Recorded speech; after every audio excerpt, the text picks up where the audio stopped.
Today we're in the Gibson Hotel. It is the kick-off meeting of our Public Procurement Strategy workshops.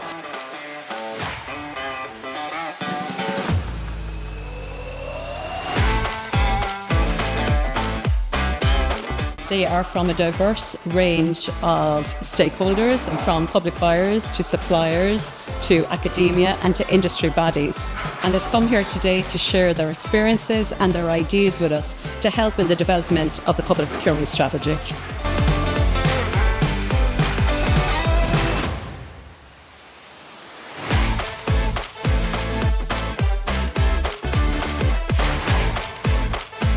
My priority is to make sure that we are enabling more SMEs to better access public procurement.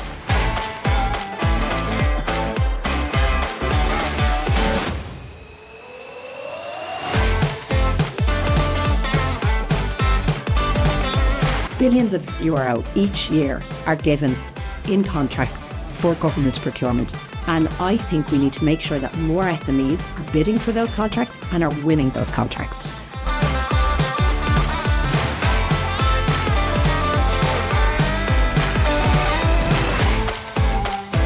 For more information, please log on to our website.